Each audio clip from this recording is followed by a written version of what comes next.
Thank you, folks, for joining in. First and foremost, I hope you and your families are safe. Thank you for making time for this conversation, and I hope it is of value for people who are listening in because there's been so much focus on the startup space. So I thought we might start with giving all of you a little bit of time to express what it is that you're thinking about, particularly in the landscape that we're navigating, and then maybe we could get into a deeper conversation about what lies ahead, really. So let me start with Ashneer Grover. Ashneer, if you'd like to make your opening comments first. Yeah. Thanks, Mitali. So no, yeah, I think the country is going through whatever it is going through, right? What you see on the news is real on the ground. I can tell you because I also come to office every day, right? Being an essential service, partly our office is open, and we also get to know what's happening at the shops real time because we power a lot of transactions. So the reality on the ground today is that uh, transactions offline are down some 40%, right? And that will give you that's a benchmark of where the economic numbers would also eventually come out to. Of course, there will be certain sectors which are doing much better, like pharmacies, right? The business is up 50% during the same period, right? While everyone else is broadly 40% down. So I think the situation on the TV and the situation on the ground, there's a good coherence. From the startup perspective, even the last time when the lockdown happened, when the unlocking happens, is really the when the tailwind comes in, and I'm sure it's going to be no lesser this time around, because this time the fear of COVID is very, very real with people, because people have seen deaths. Everyone individually would know at least 25 people who are infected. That was not the case last time, right? It was saying, okay, we are taking a precautionary measure, maybe going a step too far. Things seem to be bad in the US, right? Right now, things are bad on the ground here. But I think when the unlocking happens and when we are beyond this, all startups, anything digital, in fact, not even startups, anything digital, in fact, is set for another boom. But now, right now, the focus is helping people out on the ground and making sure we can do our little bit to ensure, the virus does not spread. And we are doing that through digital payment and ensuring, people can pay safely or through a QR right now. Thank you for that. Sujit, let me try to ask you to do the same thing, contextualize your industry within the larger universe of what's happening with COVID. Yeah, thanks, Mitali. So, like Asneer is saying that the situations are very, very grim and sad on the ground, right? Um, Workers are infected, your colleagues are infected, their families are infected. At the same time, you have to also run your operation because we come in the essential commodity because it's supplied to all the retailers who they can sell those essentials to the customers. Yeah, so I think for us, like Asneer was saying, it's not like last time the lockdown. Here, there it's more like it's in the pockets. There are like Bangalore. Bangalore is complete lockdown. The same way other geographies are locked down. So every day we are dealing with those operational challenges on the ground, more coordinated way rather than last time it was the chaos because even authority was not very sure what the meaning of lockdown. So at the same time, like Asneer was saying, the business is down for everyone, and um, and it's more about how people are scared also this time because somebody is getting died or in the serious mode, somebody is not getting the hospital's bed. They are looking for those help. Nobody can help. We with the surety, hey, this for sure, I will help you. So there is a very tense, personally, it's very tense environment. At the same time, we are running the business. I think, yeah, I hope in 3-4 weeks situation will improve. I think that's what I'm hoping. Before I move to the next guest, I just want to say thank you to both of you for putting out such an honest and real assessment of what's happening. I think the first step towards, building any solution is to be fully cognizant of the threat that faces us. Thank you for being so forthright about how tough it is out there, even for your own businesses. Sumit, yours is not necessarily directly related to, what's happening on the ground, but give me a sense of how you're feeling about the landscape so far. Sure, Mitali. First of all, thanks for inviting me here. I think we are living in extraordinary difficult times, right? A lot of things are suddenly changing. For all its faults, COVID had disturbed the economy. Many industries and startups or people got affected. Fortunately, with respect to our industry, it's very digital. It's digital in nature, where we don't have on-ground operations. So our business was not affected as much as other industries. I think the way I'm seeing this is the world is quickly moving towards a digital economy from a physical one. And Ashneer and Sujit already mentioned on what the situation is there in the ground. But in the same time, we are seeing a lot of shifts or the this has brought in various trends that were not seen before, and this has also worked as a catalyst for companies or entrepreneurs to grow the business, or maybe pivot their business model, or do things differently. I think this is something which where people have to take some hard calls, change their business model, or do things, or in fact solve problems on the ground. I've seen hundreds of my friends entrepreneurs who are doing work for the on the ground for the COVID relief efforts, especially the crypto industry in India and globally has also done a lot of work in this. I think everyone relates to the cause. And talking about the industry part, I think since March, since the Supreme Court judgment in March of 2020, there's massive awareness, about crypto as a whole. A lot of people have started their investments, and for us, we have almost increase the workforce by 4x. And for us, for such a lean or a nimble startup, fighting the COVID thing and then completely shifting to a remote culture where everyone is working remotely, and also catering to the growth that we are seeing in the business, I think that was difficult. But because ours is a very digital heavy business, it was not as difficult as what other industries or other players would have seen. Mm. Yogesh, if I may ask you to frame your thoughts within the context of my question, because it's not to say that the situation is tough. I mean, if anything, it's actually been a really, really strong start for startups, as a year. How do you think the rest of the year will shape up? Because you're looking at this one step away at the entire community. Thanks, Mitali, and honored to be part of this panel. Let me start with saying that this last 1 year has been a very interesting year for the startups that we've interacted with very closely. They've taken on the challenge. Startup means disruption. Disruption means somebody or the other gets impacted. You create a new product, a new way of servicing. And there have been opportunities plethora out there. We have been in the midst of from a few 100,000 to billion-dollar fundraisers in this period of time in companies which we can truly call as startups, which were not there in the last 4 or 5 years. I think my co-panelists talked very, very correctly that the last few weeks we were not expecting, and it's come off as a surprise, the kind of steep fall in business activity that has taken place.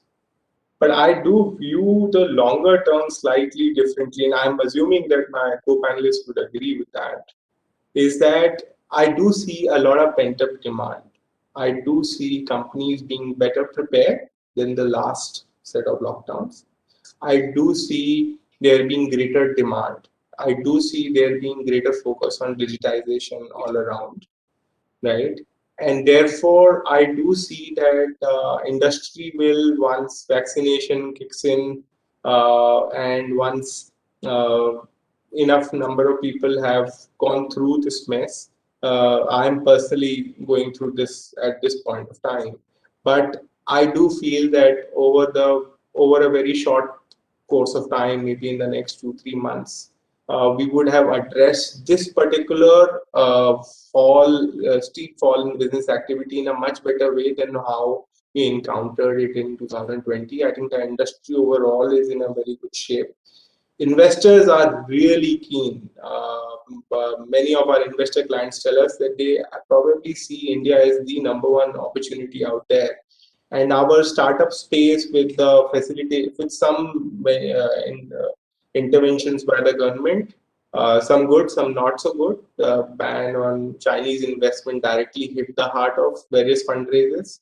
but at the same time allowing convertible notes and FVCI investments have come through more easily. Those things have led that. So I do feel that this is a very interesting challenge, and the companies which show more resilient will definitely be looking at greater growth.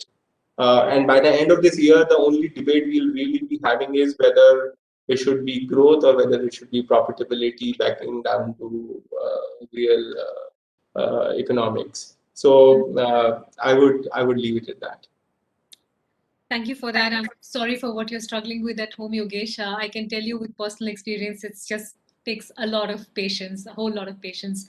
Ashni, so you've got, potential and profitability on the one hand, and you've got investment potential on the other hand. So let's break up this conversation in those two parts. And I think on investment, there are no two ways to look at it. It's been a fantastic start to the year. I mean, half a dozen startups have raised about $1.5 billion already. NASSCOM's own indications of unicorns within this year is at a really strong figure. Do you think that startups in India generally have crossed that hump of worrying about profitability? I mean, money is there and money is interested. Yeah, so it's a pretty interesting thing. I think, see, what you hear on the investment side, to me is inflationary, right? Saying too much demand, too less supply, so the asset gets repriced, right? So that's my genuine view. I think there's too much money being printed in the US. A lot of money has come back to investors because of IPOs. So on top of that, that's there. And वो सारा का सारा पैसा, everyone wants to send it to India, right? So I'm not complaining.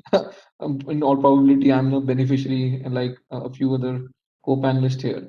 But the fact is, hand on heart, it's inflationary, right? Like, prof how much money I raise cannot solve for my profitability. Yeah. That's liability, right? My profitability is going to be driven by my asset side, right? What it only does is gives me an opportunity to play out my plan, right? But the plan better be correct, right? Because if it's a screwed up plan in the first place, you can put 10 billion behind it, and the zilch will come out of it at the other end, right? So I think it's a great time. If you are a Series C plus company, it's a great time. A lot of money is chasing you as against you chasing money, and therefore you have to be smart and efficient about raising capital, and most probably raise more capital than you need at this point of time. But don't buy the valuation you've been given, right? You still have to work and grow into that valuation, irrespective of whatever that number is, right? Don't see कि यार कुणाल को इतना मिल गया तो मेरा तो इतना बनता ही है, right? Don't go into that trap, right? Nothing's going to come out of, at the end of it. It's all about saying, boss, पैसे मिल रहे हैं, good. I'm lucky where the larger world is not, but I better use my luck and convert it into hard work on the other end now. Sujit, you want to come in on that? I mean, in the last 2 decades, one can recall what I think 3 of these mad cycles of fund rushing in, or funds rushing in. Does this look like the 4th? Does it look inflationary? And should startup founders seize the moment or say, "Nahi yaar, mujhe abhi nahi chahiye. When I need it, I'll get it"? So like you said, that I have seen all. So being a part of Flipkart, I'm right from day zero. I have seen that journey also, how the ecosystem was heating up in year 2012, 13, 14. And same way, I think it's not about number of unicorns at that time, but the whole ecosystem was setting up for the future. And that crash has happened, am I right? So I remember there were 350 startups in the e-commerce space. I think finally that number has shrunk to a single digit. So that kind of disaster happened. And I agree. I think it's not also about how you wanted to see that. And valuation is definitely not a success. I think valuation is just like a supply and demand mechanics. I think valuation also give you a bigger threat. If you don't deserve that in the future time, then internal like employees expectations, because let's say if it's not growing what it has grown so fast to become a unicorn, and you are not growing for another 2 or 3 years, then people get demotivated. People see that, hey, we are not adding value, or we are not creating some product which is a natural fit in the ecosystem. So there are lots of threats with the valuation. I think one has to see that negative side of it.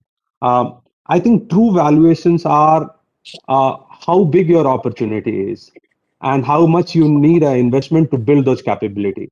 I think that's how one should see that rather than running. It's a rat race of like, hey, my valuation is bigger than your valuation. I think that will it will end up in a disaster, and we have seen that multiple companies. I don't want to name them, am I right? So we have to be very balanced. We have to be very balanced in our journey, how we are creating those values. So I think there is a rightly saying, create the values, valuation will happen. But though the Asni was saying that there's so much of IPO has happened. Investor has made lots of money. If you'll see those the investor who invest in our ecosystem, they have made lots of money. They are pumping in the limited assets of in our country. Definitely valuations going up, but we have to be very mindful. This will not sustain forever. This is just a one peak. It will come down. Then we'll see the Mayim side or disaster side of it. So yeah, I think we have to be very careful. Hmm. Sumit, let me tweak that question for you and ask you this a different way. Have investors started modeling valuations differently? Have they started making, those accommodations or looking at businesses differently than they did, say, 2 or 3 years back? Sure, Mitali. What I can see is that there's definitely a lot of capital which is chasing entrepreneurs, founders, and I could see that happening. And on the other side, I think it's primarily because very digital heavy businesses, right? With this pandemic, a lot of things have moved digital, and a lot of businesses are also seeing traction. For example, in our cases, we have seen more than 1,000% growth in the business in the last 1 year alone. And the number of people who are focusing on investment, I think there's a lot of liquidity in the ground. A lot of people, from retail investor side as well. There's massive frenzy on the stock investments. Markets are going up and up. Crypto is also going up and up. There's a lot of capital that is there with the VCs who are also behind startups putting in money. I think yes, the benchmarks. I think it's easier to get capital now than it used to be earlier. I mean, I have myself in this space for more than 3 years now in the crypto space. I still remember in 2018 when there was a RBI circular, and then we had to run. That okay. We are round a very small series. Nobody was giving it. Right? Nobody was giving it. Then uh, then now as with COVID and with the market getting hot in India especially is very hot right now. India is not just going to build for India, but rather going to build for the world. And as Ashneer mentioned, right, there are a lot of SaaS companies or Indian entrepreneurs who are building some solid businesses. So definitely there's capital chasing them. The way they are, it's all a demand supply, right? There are limited companies in India who are basically leading the space. They see that the traction is going to be there and you have tailwinds. So the capital just goes to the one who is leading or first or the second, right?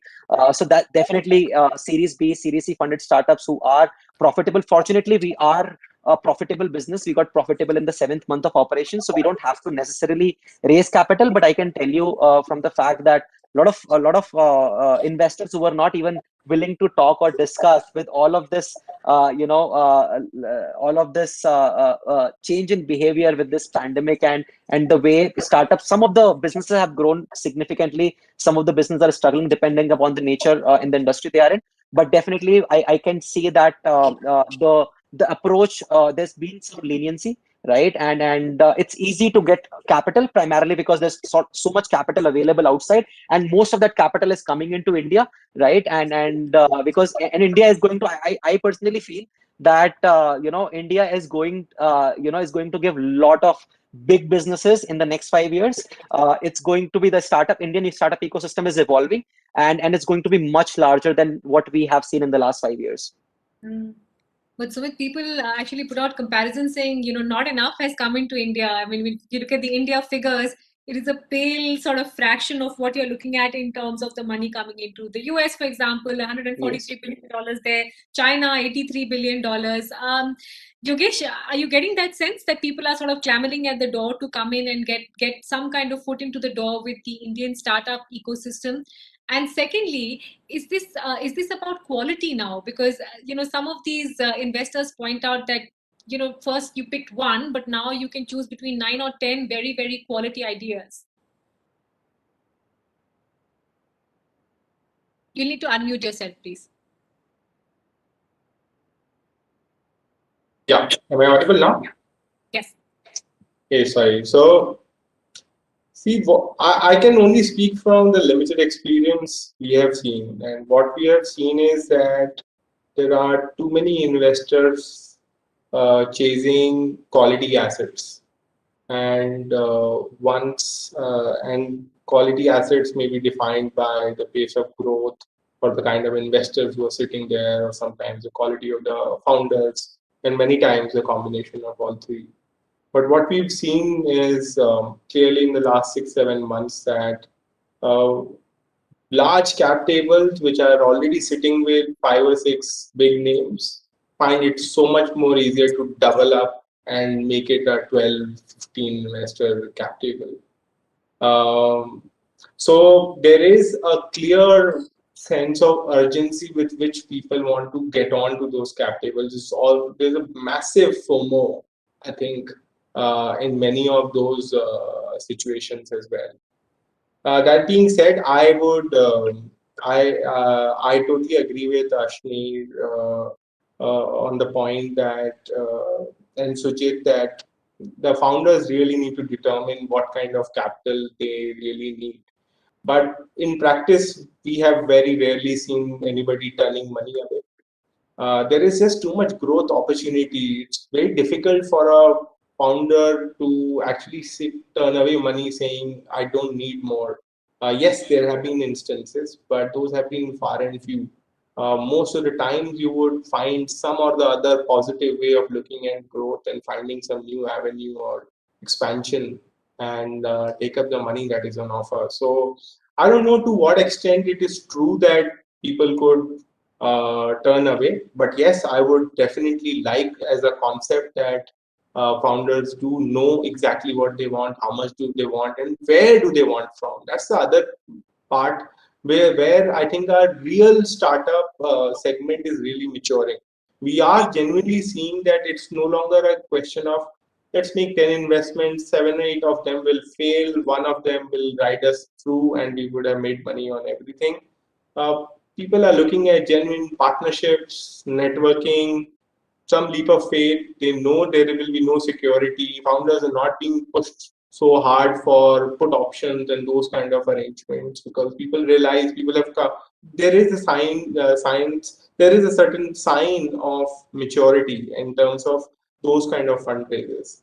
But nobody puts a value for what kind of sustainable practices you are following in other things. So that those will always be a question. And like I said, growth versus profitability will always be a big question. But if there is money on the table, I have very rarely seen anybody turning it away. Unfortunately, we couldn't have one of our speakers, Zerodha, as you might know. It would have been interesting to have him here because he was on record on Twitter talking about the fact that he wasn't interested in the money and he wasn't sure why people were chasing the money, because that's not what the focus was. Ashni, let me sort of turn to you on that front, which is the money is here, but what's happening with the profitability? And here you have a very real situation about the economic distress. I don't think any one of us fully understand the impact of a 1-2 punch, which is what we are now living through, and how things will look when we emerge from here. Look at household cash holdings and the way that's risen. People are scared. Medical exigencies are the highest in terms of their priority. How are you feeling about profitability for your industry, or generally the economic path from here? Yeah, I think whenever uncertainty happens, people want to cut down on discretionary spend, right? What they can avoid, they want to avoid. Thankfully, for both Sujit and me, we majorly operate in the non-discretionary spend category, right? So as I was saying, even during this lockdown, we have seen grocery do well, as relative to the others, right? Still down, but it's still better than the others. And in absolute terms, pharmacy is even better, right? So my sense is that people will be wary of not doing the expenses they can avoid, because now the feeling is that you have to fend for yourself, right? Like the tax money you have paid is gone. Like don't expect anything from it. It seems to be the scenario. So people will say, okay, if I have to, quarantine at home and I have to put an oxygen concentrator at home and I have to put a nurse I might as well save that 2-3 lakh rupees rather than buy that big TV or a mobile phone right now. So that seems to be the state of affairs right now. I think in general, profitability of startups, it started improving, right? Like for me, Zomato is a clear case in point. Right? At one point of time, I used to myself question saying, food delivery mein paisa kaise banega, right? But now I can see the numbers play out, and a lot of ex-Zomato folks work with me, and they are even amazed, saying, this seemed improbable a few months back, right? Forget a long time back. So I think one by one, as people start what it goes to go public, they will keep understanding it's not about just growth, right? It's about, you can even tone down a growth a bit, but you need to have that unit economics and profitability out there. So if the IPO markets reward the profitability of the 5 companies which are going to go public, I think a lot more of us will have a clear path saying, okay, what is the trade-off between growth and profitability I need to do, and at what point of time. Hmm. Ashni, let me ask you this, and I hope you give me a candid answer, because, like you said, your industry is relatively insulated from what's happening here. But there are so many other startups from the services industry, tourism, hospitality, F&B, that are frankly, I think, having a moment of reckoning on whether they will survive this or not. Are we, as a startup ecosystem, talking enough and talking honestly about the level of distress that also exists amongst many of these founders and amongst many of these ideas? But like distress story doesn't excite anyone, no? Like रोता हुआ इंसान किसी को अच्छा नहीं लगता. So it's a fact. For 10 of us who will come here and talk big things, there'll be 90 of others who will struggle, and but that doesn't make exciting drama, no, for anyone to speak about. I think simple है, like आपको success मिलता है, 10 लोग आपके साथ खड़े होंगे ताली बजाने के लिए. फेलियर है तो हमेशा अकेला ही होता है. So it's no different for the startup world than it is for the real world. Perhaps it's time to change that, both in the real world and the startup world, no? Sumit, let me ask you this, because I think you're perhaps a bit different from the others over here in terms of the regulatory challenges that you face. Here's where regulation can step in and actually help industries that do have the potential to grow. What is it that you need regulation to be alive and aware to right now in terms of your needs? I think yes, for our industry, regulation becomes very, very important, right? And we have, I personally am in the industry for more than 5 years now. I have seen various ups and downs where government coming up with something and then Supreme Court overturning the judgment. And it's not the government's fault. I think it's the industry is new. The technology moves really fast. Then and policy just catches up with it. It just takes time. There's a delta there. Other countries, That's progressive very nations. diplomatic of you, Sumit. Yeah. So I mean, for us, the times have been challenging from a regulatory perspective a lot, and not just for us. I mean, even common people who want to invest, right? They are also very concerned, and because there is no guidelines, no. Recently, I think now there's a shift, happening, especially in the last couple of months. You'll see finance ministry, even RBI and some of the government officials coming up and saying that, okay, we understand, we want to move, make India more digital, and how crypto can add to India's tech and build a crypto India stack nation where we can solve the problems for remittance, or more and more capital can come into the country. Of course, for every industry, there is always the other side. I think the way government should look at it is how can we curb the negatives, right? Which is what the regulations will bring in, and how can we enhance or push the positives of it, because everyone knows, how it can, how blockchain can, shape up healthcare industry, or even supply chain, and how it can shape up the financial industry of the future, right? Already there are various use cases that are currently government is currently working on, and that's working pretty well. I think in order for us to reach a critical point where we use this technology for the betterment of the country, for the betterment of the systems that we currently have, make it more transparent. Even simple things like donation, right? When we are giving donations for things like COVID, how can we make it more transparent? How can we make a system which is very open to everyone, and the funds are being utilized in the right direction? How can we create an open, transparent economy, right? Where everyone is having on the same level playing field, because some of the companies or the businesses, they how can we achieve financial inclusion? Because technology doesn't distinguish one person from the other, right? Whether it's a poor person sitting in a village or it's someone sitting in Mumbai, technology doesn't differentiate that. But I think businesses, some of the businesses, they tend to prefer people who they can make more revenues from. I think with these technologies, I think with blockchain technology and crypto into the picture, I think there's a lot more India has to gain. And I think especially good thing is because it's fundamentally boundaryless. There is no boundary, right? It's a free economy, right? And I think this is with the talent pool that India has, with the entrepreneurs that India has. I think a lot of we discussed about a lot of industries shutting down because of pandemic, but there's also massive opportunities that are opening up. I think this is the time when we can tap on those opportunities, when India essentially can give rise to multiple dozens of unicorns in the next 5-10 years, right? And pick the right industry which is going to be the future, whether it is crypto, AI, ML, or whatever the right. Because of course, as we move forward, there are some industries which just diminishes, but there is also emergence of new spaces or industries where you have the opportunity. And that's where I feel that this pandemic has also killed many industries, but also given rise to various industries where people can do things differently and can make can create good opportunities out of it, leveraging the situation and the technology. I think that would be my say to it. Yeah, it's a good pitch. Yogesh, are the regulators listening? Do you think there's going to be some activity in terms of regulations going forward? I certainly hope so, that they are listening to so much clarity of thought that Sumit brought to the table here. Frankly, if you look at the overall startup scene, let's try and split it. I'm not saying it's a fair way to do it, but let's split it into three parts. One part being health tech and e-pharmacies, right? They have done very well. Yep. But why? Because the regulator did sort of come in and facilitate some of those. The questions regarding whether doorstep delivery was possible or not, whether you could actually online sell medicines and all that. These were all massive debates, and we were putting opinions after opinions on files. And companies were raising capital nevertheless, but those issues got addressed, and therefore those industries found much more stable fundraisers.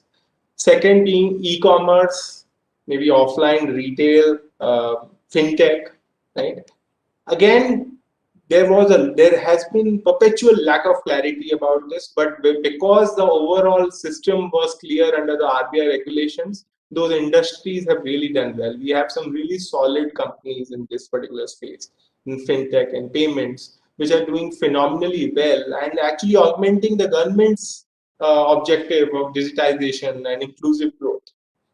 Third being the deep tech startups, the artificial intelligence, the augmented reality, the Internet of Things, the robotics companies. I'm not too sure if they are really getting this kind of support that they should have been getting or should be getting today. I think they are developing despite the government. And I think it is very important for somebody to pay attention to this, because a slight nudge and a good you don't need much. You just need rule of law, and rule of law is very simple. You know the rule, and you know that there is clarity about the application of it and the enforceability of that. And if that can be achieved in these spaces, we are bound to grow leaps and bounds in this deep tech space as well, which we are already doing very well. But I'm just saying that there is that opportunity which is out there. And so certainly there have been a lot of good positives, but I do feel that this is a particular space which really needs a push from the government, because it is already right there, and we are on the map for every big investor, every big sort of company out there which is looking at the startup scene. So why not maximize the opportunity? I'm not sure you mentioned EdTech over there, but I think that's the big one as well. Byju's will be quite upset for you having missed out on that one. No, I wouldn't, because they haven't missed out on anything, right? So you don't need to mention EdTech today. I think all of us know enough You need to put on the IPL and you know who's doing well today. So. Correct. Why give attention to the class monitor, right? Sujit, I want to come back to you because you're an old hat at this startup space. On what I was chatting with Ashneer about, along with all these reports of all the money coming in, there's a KPMG report that says as many as 70% of Indian startups have only about 3 months of runway left, and as many as 80% have seen a sharp dip, in terms of their revenues and profitability, of course. Do we yet have some kind of safety net in place? Do we have some kind of system to support this community? Because it's such an amorphous group, startups. It's very tough to sort of put them into one basket and say, here's what you get in terms of.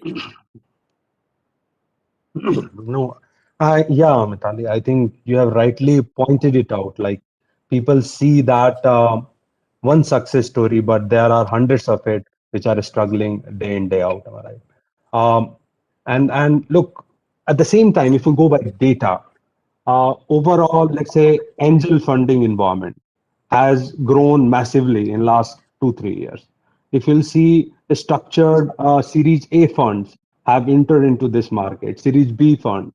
So I think there are lots of this structure has evolved. It was not like unorganized here also, like the D fund also giving the angel kind of check. So all the funds are playing everywhere, but you see that some of the funds are nicely structured for the angel and the Series A, Series 2, and then growth fund, right? But at the same time, like say that lots of startups, which in the normal time have lots of model got restricted. I'll come there. Like you said that hospitality, almost all the models are not even for the consideration. Travel, not for the consideration. So these are the big sector I'm talking about. Education tech definitely is thriving. E-commerce is also thriving. Health tech is also, fintech is also thriving. So the proxy with those sector where you are lying, where your startups are playing big role. Because then you start parking, hey, I will see that after let's say after 3 quarter, after 4 quarter, because let's say hospitality is not something I'm up for evaluating. Though might be if you start driving the TAM and all, we have seen the valuation of the companies, how big the valuation has happened in the hospitality industry. But currently, anybody who come enter into that, I think first day is the last day. That's how the discussion, and people will going to say that, are you out of your mind? Why you wanted to start something like this? But this like and also you see that there are lots of natural founder who comes for those sectors, even though you're not able to support. So I think now you are selective, but I'm in disagreement. You have like we cannot contradict. There are lots of money available. People believe in digital economy. People are putting all sort of money for long term, short term, for everything for the digital. But at the same time, also we have to see that in which sector. And that's where I'm not totally in agreement. Don't go by those numbers. Might be those 70% are falling into one sector only. Interesting point. Ashmeer, have end goals changed for startup founders? I mean, is it still goal IPO, or is that not the goal anymore? It's not necessary to feel a sense of validation only via entering, the primary market and seeing yourself as a listed entity.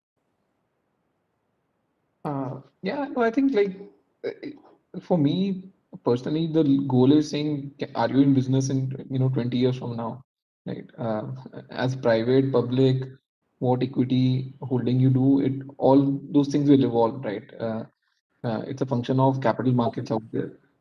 Very frankly, मतलब मेरे को तो ऐसा कोई excitement नहीं होता कि if I get listed, I will feel a sense of achievement, right? For me, it is about giving an exit to people who have invested in you, right? And it's just one of the mechanisms to give them an exit, right? Does it necessarily change anything for the company? No, not true in all cases, right? Some cases, some businesses going public adds value. Some cases it won't. So I think the real thing is, are you relevant 20 years from down the line, and have you created an institution, or it's still a founder driven organization, because अब जिद पे तो कितना ही धंधा बना लोगे, right? You have to have people really buy into the economics of what is being done. And so therefore creating an institution is, to me, and I'm sure like all of the other folks would agree, is the bigger goal. Public private to hota rahega. Mhm. What's happening with some of the traditional problems like like hiring enough talent, etc.? Has that gotten resolved now, Ashneer? Is the talent pool much wider for the startup community, or are you still hustling to get it done all yourself? No, यार, it's becoming tougher, right? Like, see, inflation hold नहीं करता है, inflation flow through करता है, बिल्कुल. It's like through gravity, right? तो आपको लगता है कि अरे मेरी valuation बढ़ गई, मैंने $300 million उठा लिए. But then when you go and start building the business, when you have to go for the talent, and because you have now taken a valuation much ahead of time, you also don't have time. So you will end up coming through your nose for talent. So I keep telling people, don't get fooled by the 130 crore people in India, right?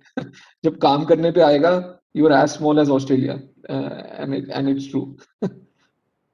Sumit, you want to come in on that because yours is an even more sort of niche area. Are you struggling with talent, or do you think there's lots there, or is it just too expensive to pay for so much talent? Definitely, it's getting tougher. There's a limited talent pool available, and startups having tons of capital. They just and I, I don't come from that mindset, but I've seen startups paying money, throwing money to get talent, right? And I was talking to, so we have a small team. So earlier, I think before pandemic, we were like 35 odd people. Now we are like almost 120 plus because the business is growing, right? But when we talk to some people or some agencies, they're like, we don't have people available. We are running a negative capacity, right? So that's where the situation is. Good people, smart, talented people are not there. I think this is also because of the change, right? A lot of people are now very open. They don't want to work with companies where you have to necessarily go to office. Everyone is having more flexibility. Okay, मेरे को तो काम करना है, remotely. I just want to work from mountains, or I just want to work from beach, and I don't I don't want to go to that sort of a culture where I have to go to necessary. So this gives, I think, because of this, because there's very heavy demand for quality people, and they're willing to throw money, and then people are also having this mindset where they just want to work at their own pace. This is going to drive certain changes. That is, companies might be forced, or might might adopt a hybrid structure where, I think this is something that we are also doing, where if you want to work, of course, after the pandemic ends, if you want to work from office, just work from there. If you want to work from home, do whatever you want. We just want to get things done, right? And this will also, and one of the change that I've noticed is a lot of these international companies or foreign companies, they have started acquiring talent from India and paying very high, salary, simply because now it doesn't matter. Now it doesn't matter whether you're from India or from Australia, doesn't really matter. So there was already very little supply available, right, for good talent. Now, I mean, those international companies have taken most of that because they are paying high, right? And this is also one important factor for quality talent. So I think, yes, we are facing a lot of challenges, but I think right now we have plans to increase the team size as well. Good thing for us is because we are working in a different sector, a niche sector, and a lot of people are really passionate about it. So what we have seen, I think that's one of the filter that we have, right? When we interview people, we just talk about the salary, but all of that is secondary. But we just want to see whether you're passionate about it, because aaj mil raha hai, kal ko, it's just a temporary phase we are living in, right? So I mean, right now there's so much capital available. Tomorrow it might not be. So it's very important that you have people who are really passionate about this space. And for us, it's even more important because tomorrow if government just comes up with the news, and then we don't want people to leave the job, right? So we just need to be very, very sure that if you're coming in for the right thing, you're not just coming in for the salary. Of course, we do pay good salaries, right? And it's just that we don't keep that as a criteria. I think yes, it is challenging for us to hire, but also it is helping us a lot, because now I have really seen like very top people, very quality people. They are willing to cut down on their salary just because they want to be part of this industry. They really believe that crypto is going to be the future. They really believe that India is going to regulate it, even though there's no regulation. But they're willing to take that extra risk and willing to be a part of our company. I think that is something which gives us a lot of satisfaction, and it is challenging, but it's a good problem to solve. I would say that. Okay, so for anyone who's listening and looking to apply, guys, there's lots of potential, as you can see here, lots of learning. Just be reasonable about your salary expectations. This is a startup community. We've got about 10 minutes left for our conversation, and I want you to indulge me in being a little idealistic at this point. at one level, it's almost bipolar what's happening with India at this point. You have a stock market that's pretty much moving in one direction. You've got fund flows pretty much moving in one direction. And then you have this very, very real humanitarian crisis that the country is living through. Is it time for startups? Is it time for the money that goes into startups to start thinking more carefully about societal obligations or about giving back for good in a more meaningful way? I mean, Vinod Khosla's tweet set off a conversation where he said, I'm willing to, go out and fund and help hospitals that need infrastructure. But do you think we need to really dig down and start thinking more seriously about this? I want all your thoughts. So let me start perhaps with Yogesh, and then I'll move around the table. Well, to be honest, I was hoping that I would be the last one to be taking this on. Frankly, it's very easy to say that sustainability is the way to go, but the pressures that a genuine startup entrepreneur who's just gone out of college or maybe closed down one shop and moved to another new shop, for them to really think and invest in sustainability is very hard. That being said, I think the debate needs to move on from whether or not sustainability is required. I think we need to accept that sustainable, inclusive growth is the only way forward, period. And once we've said that, then the question is, shouldn't investors, shouldn't the overall system also give more respect and more points towards sustainable growth sort of avenues? And I sort of, I'm very interested in hearing actually from the co-panelists on whether they think that, if they were to rewind their lives and be back to 23 and starting off, will they actually be saying that, when you were raising the first few lakh rupees from friends and family or angels, would you actually be feel confident that you tell them that, by the way, also I'll be spending 20% more because I'm doing this and this will be very good for the environment? So at some point, when do the realistic expectations need to be realistic? But like I said, there is no other way that exists anymore. That is also clear. Where does that exact balance lie? I think it's beyond my paycheck, at least at this point. But I do see investors giving a lot of points. Unfortunately, the biggest problem that is there is when you do your financial modeling, there is no entry for sustainable practices. There is no entry for good quality, diverse board and management structures. There are no points for it, right? That's probably going to change. Maybe the way to do this is that at the end it runs through an ESG team, and they are not just flag posts, but they are actually dictating what kind of investments made. So that may be the way forward. But I think that we are going to see a lot of evolution on this space. We are far from where we can be and where we should be. Sujit, you want to come in on that? So let me reiterate your question. So you are saying that in this tough time and pandemic time, how the startups should help so that situation or should improve, or wherever it more required, one should focus. And in a various way, definitely one is financial. But I think that the least of my concern, the biggest concerns are innovations. So as a startup, like if you'll see a startup is synonyms of innovations, like how you are solving the problem through better way or technology or process, and you are applying those application and removing those inefficiencies. I think startup has a big role to play, and if you see, there are various initiative has happened. So I don't know if you know, there's the ACT fund has been established, and lots of entrepreneur startup who got their some exit. VC industry has participated. There are version 1, version 2 has been again launched, and they have funded almost like, I don't know the exact number, but 50-60 companies who are doing a great job in this pandemic time. And those entrepreneurs are getting support out of those initiatives, and they are definitely bringing lots of impact. Simple thing, let's say in today's in India, if oxygen production is not the problem, their distribution is problem. Assets tracking is the problem. Which assets should be deployed where, how the routing and utilization of those assets should improve. And I see these are the great application of the technologies. And the startup can play a big role to organize the government or state government, local authority. And I see the intent. Point is the chaos is so big. Sorry, please. It has built up over time, built up over let's say very sharp. So it's very hard to find that balance. Hey, where to go? So currently the chaos is going on, but I see there are lots of initiative in some of the pockets are happening. Government is reaching out to the startup ecosystem for help, though they have their own difficulties. I'm not saying that everything is solved.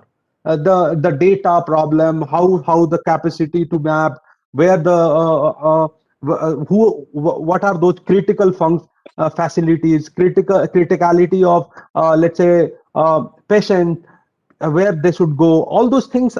And I see things will improve, and the startups are playing a big role. Definitely lots of people like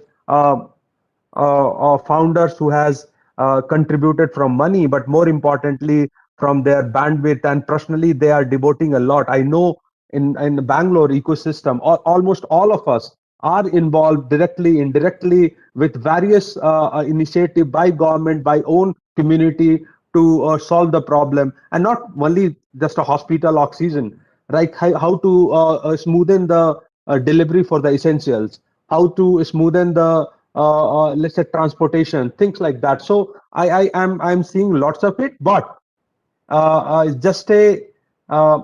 just a start. I think something we have to carve out a special niche, give more incentive in a startup. Let's say how to let's say when government is thinking about the startup ecosystem, they should also think from the impact point of view.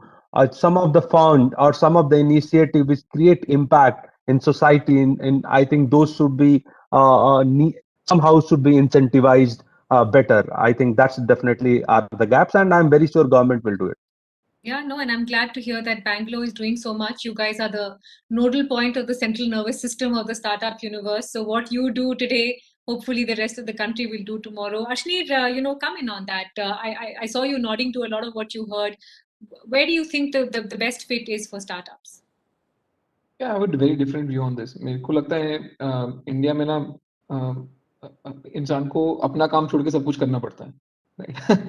So US में क्या है कि government है वो government का काम करती है, बिजनेस का काम करता है, फिलांथ्रोपिस्ट का काम करता है. हिंदुस्तान में गवर्नमेंट बिजनेस करती है, बिजनेस फिलांथ्रोपी कर रहा है और फिलांथ्रोपी बिजनेस कर रहा है. That is a fact, right? मतलब ग्राउंड की सिचुएशन यही है. तो आई एम तो a bit disillusioned with scheme of things. वो मेरे को कोई चैरिटी नहीं करनी है, मैं जनरली बता रहा हूँ. मैं धंधे वाला बंदा हूँ, मेरे को धंधा करना है, right? And that is the best outcome for the society, because micro economics में पढ़ाते हैं ना कि अगर आप दोनों काम दूसरे बंदे से बेटर कर सकते हो, तब भी आपको वही काम करना चाहिए जो आप अपने दो कामों में से बेटर कर सकते हो, राइट? मेरे को कोई फिलैंथ्रोपी नहीं करनी, कुछ नहीं करनी. जब तक मैं धंधा चला, मेरे को धंधा चलाना है. If I do run it well, I have done my job, right? I have zero guilt. जिसको लगता है कि ब्राउनी पॉइंट बनेंगे फिलैंथ्रोपी करके कर लो, मेरे को नहीं करनी है. जब फिलैंथ्रोपी करूंगा फिर धंधा नहीं करूंगा, और जब गवर्नमेंट चलाऊंगा तो दोनों में से कुछ नहीं करूंगा. तो अभी तो धंधे पे हैं, बट जिस तरह हालात चल रहे हैं, हम सरकार चलाने पे आना पड़ेगा बहुत जल्दी. But are you equating philanthropy with community support? Community support तो see, end of the day यार, आप मेरे को एक बात बता दो ना, like do you like the situation we are in, right? तो अगर हम कम्युनिटी सपोर्ट तो करना पड़ रहा है ना, मजबूरी है, राइट? मेरे को कोई अंदर से तो मेरे को ये आता है ना कि यार धंधा में फोड़ना है, 100% ग्रोथ आनी चाहिए अगले साल, राइट? मेरे को रात को सपने सुनना आता है कि यार कल के दिन में 20 कॉन्सेंट्रेटर पहुंचा दूं कहीं पे. वो करना पड़ रहा है, राइट? मजबूरी है. That is not my motivation in life. मेरे को क्यों चाहिए यार? कॉन्सेंट्रेट की जरूरत ही ना पड़े ना किसी को. That is my motivation in life. Yeah. No, fair point. I take that. Sumit, which side of this coin are you on?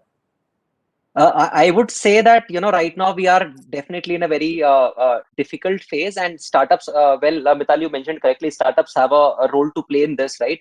Of course, everyone has their own limitations, but startups, I think, needs to come out, and they are already doing a pretty good job there. I just have, I think the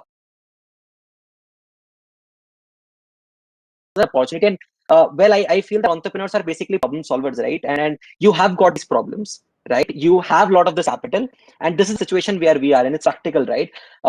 Doesn't necessarily mean that you have to do a very operations or a food delivery business in this time.